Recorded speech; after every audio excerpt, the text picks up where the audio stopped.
Esteemed friends, Swami Vivekananda is a living role model for expansion in love. He came in contact with Sri Ramakrishna Paramahamsa. The influence of Bhuvaneshwari Devi at home and the influence of Sharada Devi in Dakshineshwar, above all, the impact of Sri Ramakrishna on him, they are all immense. When he was at home, he was one of the brothers and sisters born to Bhuvaneshwari Devi. When he went to Dakshineshwar, when he accepted Sri Sharada Devi and Sri Ramakrishna Paramahamsa as his parents, spiritual parents, his number of brothers and sisters expanded. Expansion is life. Love goes on expanding. Bhuvaneshwari Devi's children are his brothers and sisters initially. But when he went to Dakshineshwar, there were already the disciples of Sharada Devi and Sri Ramakrishna Paramahamsa. All those boys and girls became the brothers and sisters of Swami Vivekananda. Later on, there was one wonderful experience. Vishwanatha Datta, the father of Swami Vivekananda, passed away. Vivekananda Swami could not complete his law education in law college. Overnight, the family became very, very poor. They could not have even food to eat. People say there were 7 days when Swami Vivekananda could not have food. From the riches to adversity, the family moved.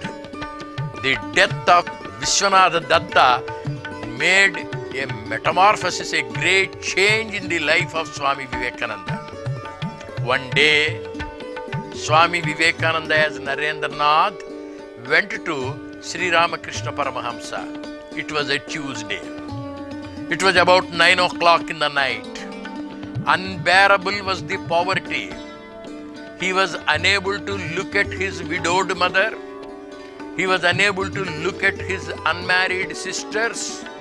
He was unable to look at his younger brothers who were to be educated. Dire poverty.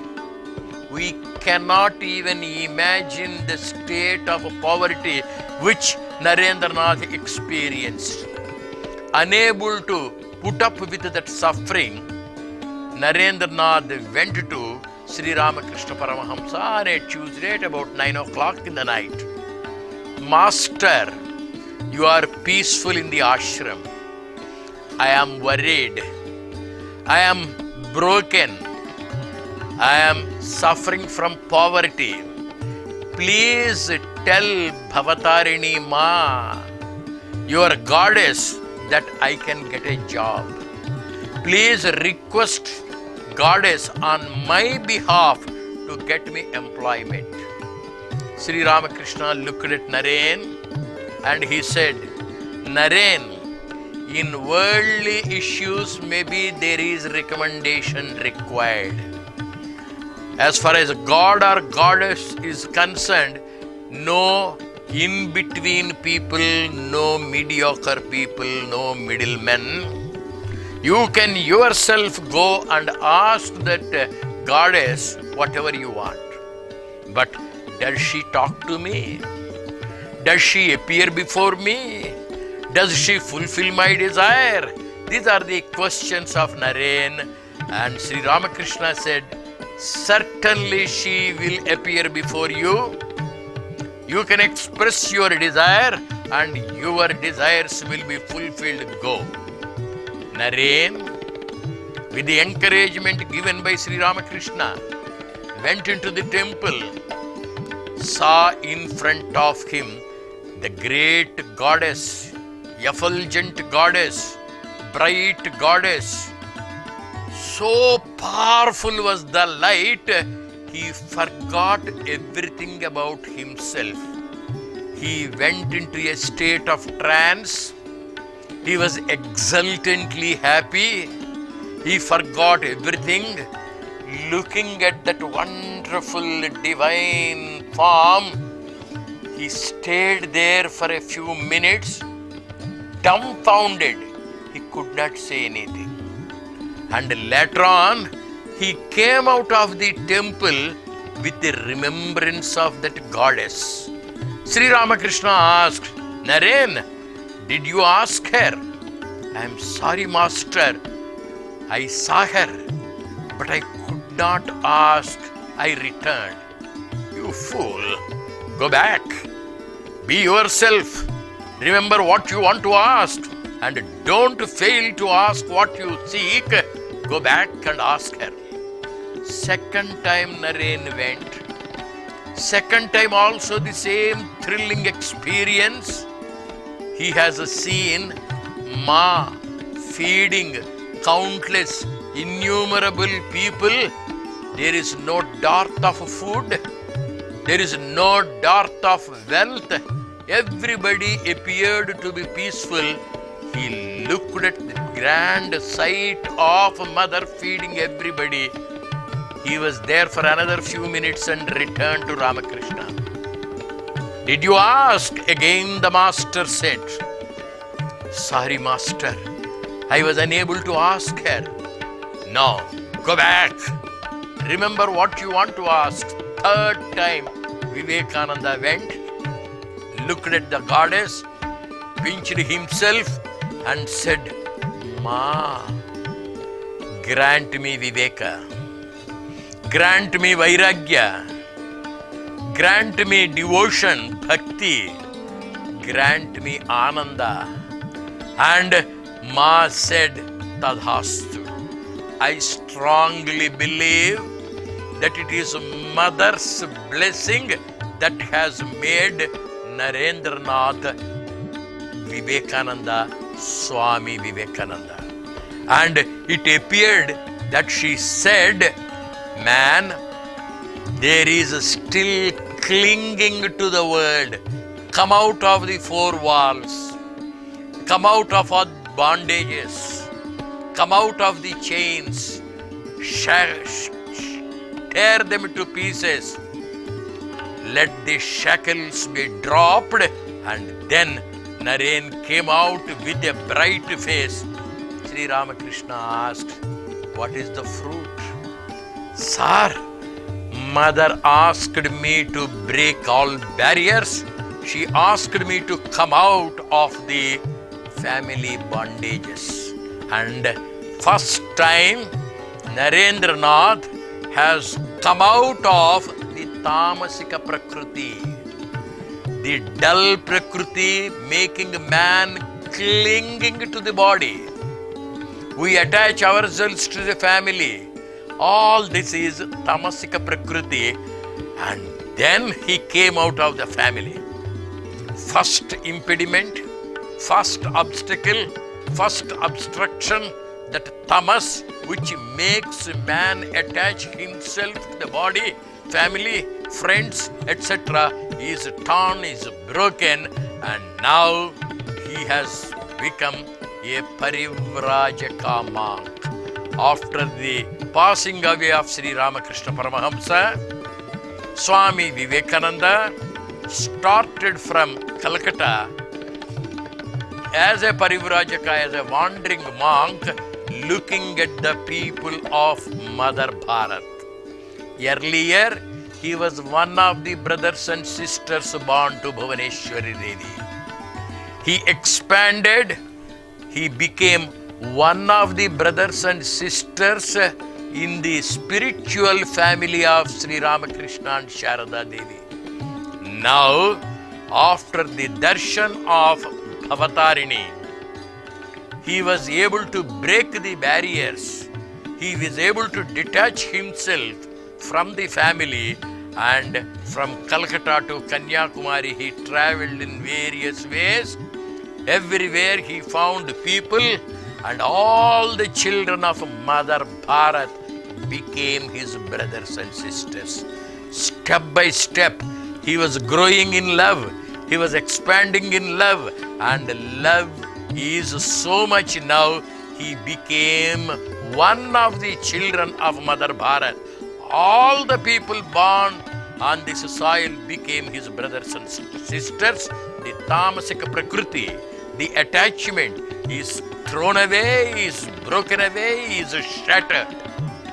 He reached Kanyakumari on the 25th, 26th, 27th of December 1892. There was no more tamas in him. Bhavatarani removed it. Now he sat in front of Kanyakumari, the embodiment of tapas, the very personification of austerity, the very figure of dynamic activity, and Mother Kanyakumari gave him direction. My son, you are now fit to do the global activity. There is no more laziness in you. There is no more attachment in you. You are now a fit vehicle, a dynamic person to do the service to mankind. Proceed to the West. This seems to be the vision of Swami Vivekananda. Those 3 days, he meditated on motherland. He did not eat. No food was available. He did not drink water. The water available round the rock was only salty sea water. 3 days and nights he starved, did tapasya, got everything removed, bad from him was thrown away, attachments were all thrown away, and now Kanyakumari gave the direction to his Rajasika Prakriti. With that, he proceeded to Chennai. He became a popular figure there. Students of Chennai, the young boys and girls of Chennai contributed. Meanwhile, he was able to get the permission from Holy Mother Shri Sharada Devi. With the money collected from the students, he proceeded to Bombay, and King of Khetri gave money, Mysore Maharaja sent money, Travancore Maharaja sent money, Ramanathapuram Raja sent money.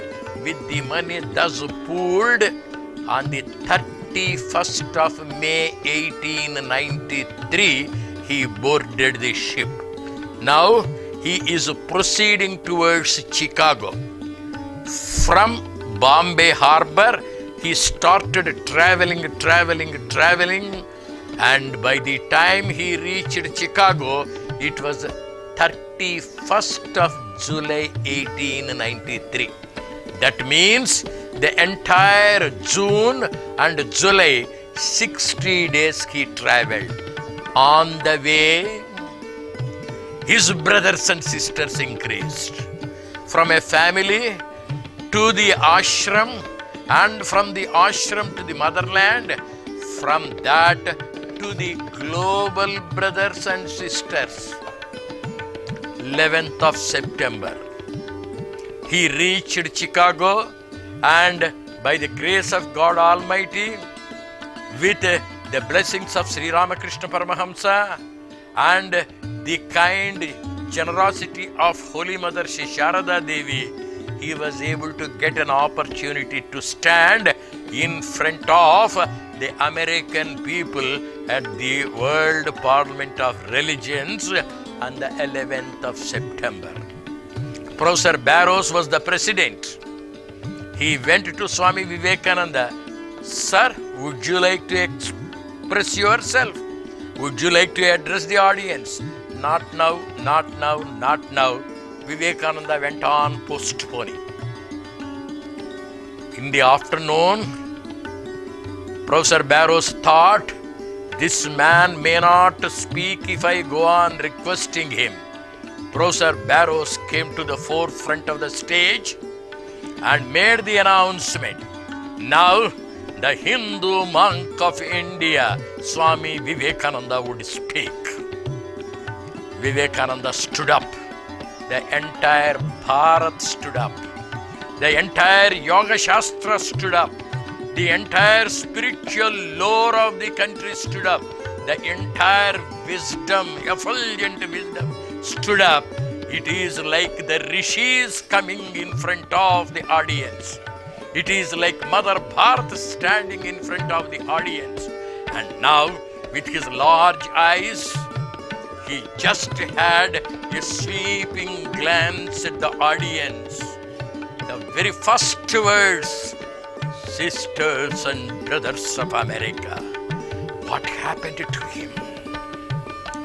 Vishwamata, cosmic mother, entered into his heart and told him, my dear son, you are one of the children born to Bhuvaneshwari Devi once upon a time. Next, you were one of the disciples in the ashram of Dakshineshwar.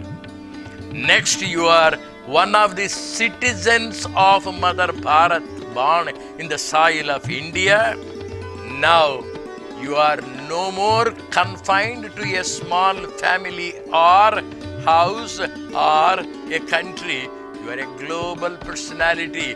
People sitting in front of you are all your brothers and sisters.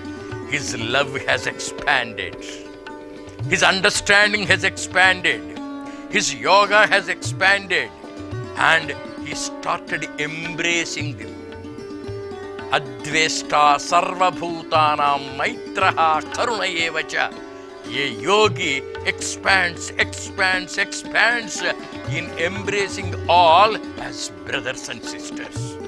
Swami Vivekananda on the 11th of September has that sattvic, rajasic ability to embrace the entire humanity.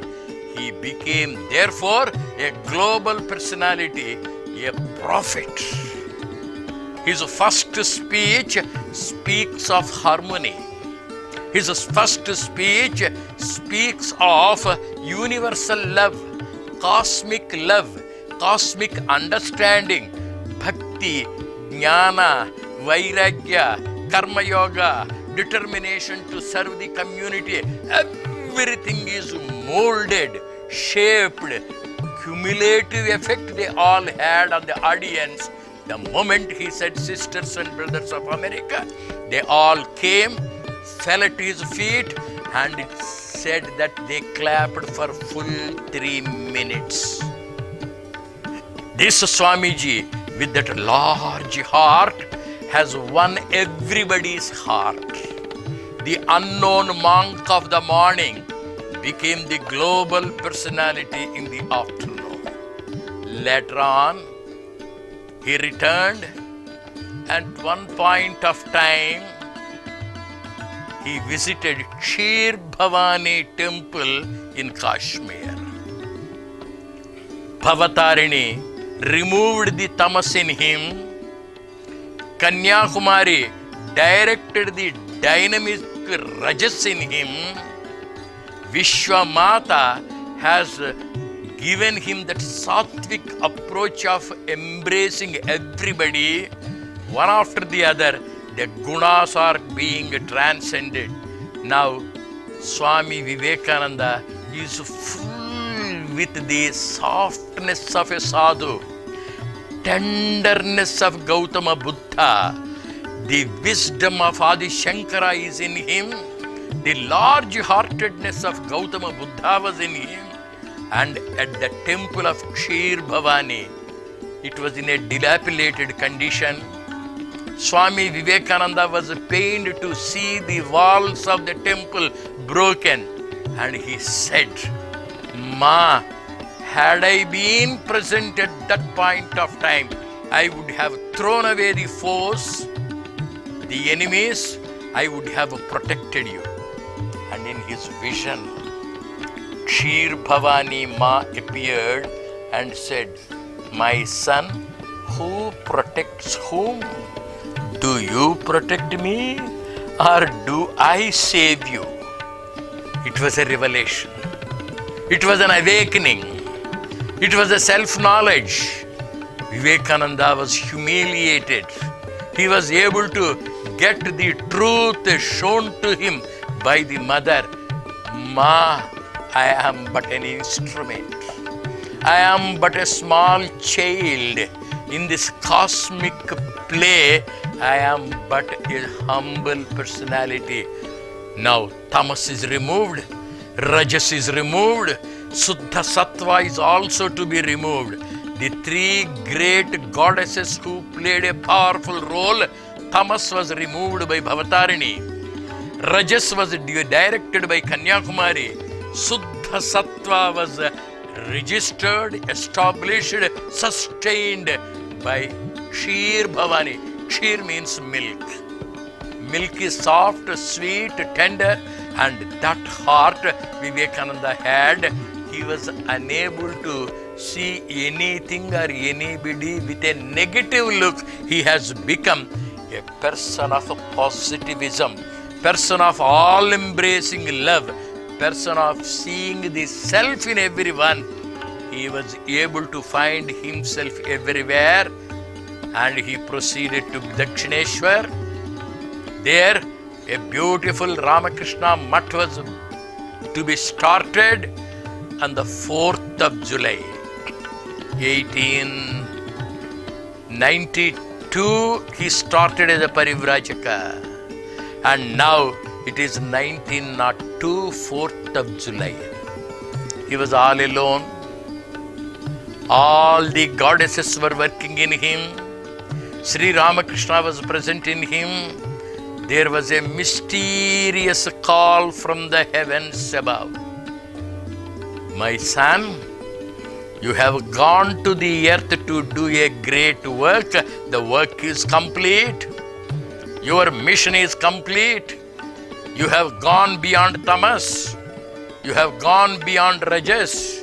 And even sattva is to be transcended. That effulgent call he could not disobey. His small head, his small body could not contain that ever expansive infinite divinity. On the 4th of July, unable to contain that expansion, the body fell and the man passed away, and that we call Mahasamadhi. Swami Vivekananda is not merely a patriot. He is not merely a monk. He is not merely a social reformer. He is a yogi. A yogi requires to transcend one after the other the gunas. He has transcended them. Gunatita, Trigunatita, Avasthatita. Everything has been transcended, and today Swami Vivekananda shines as the beacon light to all the practitioners of yoga. He has given us 4 yogas. One is Raja Yoga, the determination, the strong willpower to reach the highest. The second is Jnana Yoga, wherein the intellect is sharpened to know the truth. The third is Bhakti Yoga, in which devotion is purified, in which devotion is ennobled, in which devotion is divinized, taking us to the highest realms of total sweetness. And all these things, when translated into action, are called Karma Yoga. Love cannot be seen. Loving action can be seen, Karma Yoga. Intelligence cannot be seen. Intelligent activity can be seen, Karma Yoga. Determination cannot be seen. Determined activity can be seen, Karma Yoga. And this karma, when it is done for the welfare of mankind without expecting anything in return, it is the fulfillment of life. Swami Vivekananda's life is yogic life, and he is a yogi. Let us emulate the life and message of Swami Vivekananda so that we too can become one day great yogis. Hari Om Tat Sat.